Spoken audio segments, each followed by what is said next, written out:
यह स्टोरी शुरू होती है जब मैं घर से गुस्से से बड़बड़ाते हुए निकल आया था और बस स्टैंड की तरफ आगे बढ़ने लगा।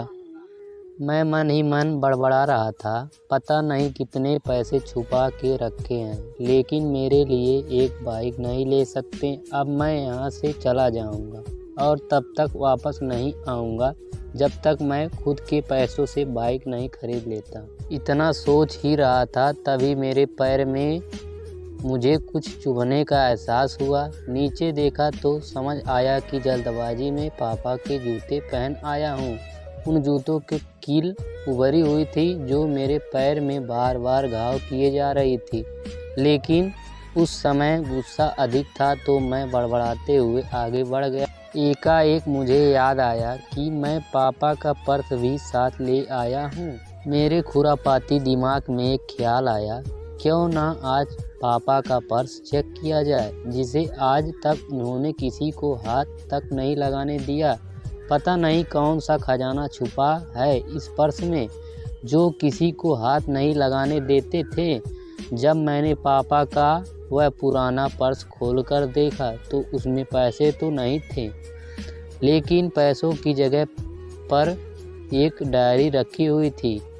तब मैंने सोचा, ओह, तो यहाँ खजाना छुपा रखा है। मैं समझ रहा था कि यहाँ पापा ने लिखा होगा कि किस से कितने पैसे लेने हैं और किस को कितने पैसे दिए हैं, लेकिन मैं गलत था। जब मैंने उस छोटी सी डायरी का पहला पेज खोलकर देखा तो वहाँ पर जो लिखा था वह थोड़ा सीरियस कर देने वाला था। डायरी में जो लिखा था उसे पढ़ने के बाद मेरे चेहरे पर जो एक्सप्रेशन थे वह गायब हो चुके थे, क्योंकि डायरी में वैसा कुछ नहीं था जैसा मैं सोच रहा था। वहाँ पर उन पैसों का हिसाब लिखा हुआ था जो अलग अलग कामों के लिए अलग अलग लोगों से उधार लिए गए थे। उस लिस्ट में कंप्यूटर के नाम पर भी पैसे लिए गए थे। कुछ यूँ लिखा था, 50,000 बेटे के कंप्यूटर के लिए।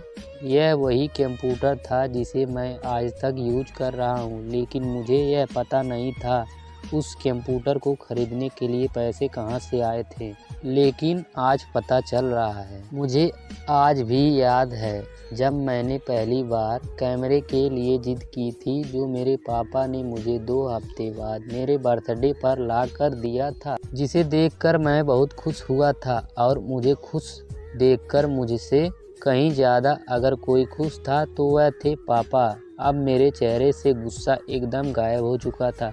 जब मैंने आगे का पन्ना पलटा तो वहाँ पर कुछ विशेष इच्छाएं लिखी हुई थी। पहली जो विश थी उससे जो लिखा हुआ था, अच्छे जूते पहनाना। यह बात मेरी कुछ समझ नहीं आई। तभी मेरा पाँव अचानक सड़क पर भरे हुए पानी पर जा पड़ा और तभी मेरे पाँव में कुछ गीलीपन होने का एहसास हुआ। जब मैंने जूता उतार कर देखा तो उसका तल टूटा हुआ था। यह देखकर मुझे डायरी में लिखी बात याद आ गई।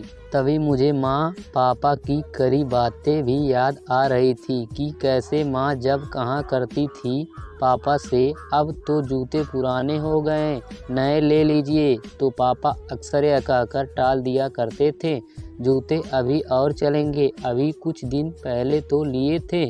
मुझे आज समझ आ रहा था कि कितने दिन और चलेंगे। साथ ही साथ यह भी समझ आ रहा था कि पापा पर्स को क्यों छुपा कर रखते थे। तभी उस डायरी को पढ़ते हुए बस स्टैंड पर पड़ी बेंच पर आकर बैठ गया। उस समय डायरी को आखिरी पन्ना बचा हुआ था। उस पन्ने को जब मैंने पलट कर देखा तो वहाँ कल की डेट लिखी हुई थी। तारीख के नीचे लिखा हुआ था 50,000 रुपये बाइक के लिए। बस इतना पड़ा और दिमाग सन्न हो रह गया। जब मेरे मन में कोई शिकवा गिला नहीं बचा था, बस मेरी आंखें से आंसू चले जा रहे थे। मुझे आज तक नहीं पता तब मैं क्यों रोए जा रहा था। अब मैं जल्दी से घर की तरफ भागा, लेकिन जूते की वह कील पाँव में अब तक घाव बनाने में कामयाब हो चुकी थी। मैंने जूतों को रास्ते में ही निकाल कर फेंक दिया और भागते लड़खड़ाते हुए घर जा पहुंचा, लेकिन पापा घर पर नहीं थे। मैं समझ गया वह कहाँ थे। मैं सीधा पास वाली बाइक एजेंसी की तरफ भागा। पता नहीं आज कहाँ से इतनी ताकत आ गई थी कि मैं भागते हुए थक नहीं रहा था, और वह भी बिना जूते के नंगे पैर। जैसे तैसे मैं बाइक एजेंसी पर पहुंचा। पापा वहीं थे। मैंने पापा को दौड़ कर गले लगा लिया और मेरी आंखों से आंसू रुकने का नाम ही नहीं ले रहे थे। पापा को समझ नहीं पा रहे थे आखिर हो क्या रहा है, मैं क्यों रो रहा हूँ। मैंने पापा से कहा, पापा मुझे मोटरसाइकिल नहीं चाहिए, आप अपने लिए जूते ले लीजिए। अब आज से मैं जो भी करूँगा अपनी मेहनत से अपने बलबूते पर पढ़कर करूँगा। दोस्तों बस इतनी सी थी ये कहानी। दोस्तों अगर कहानी आपको दिल को छूती है तो वीडियो को लाइक और चैनल को सब्सक्राइब कर दें। धन्यवाद।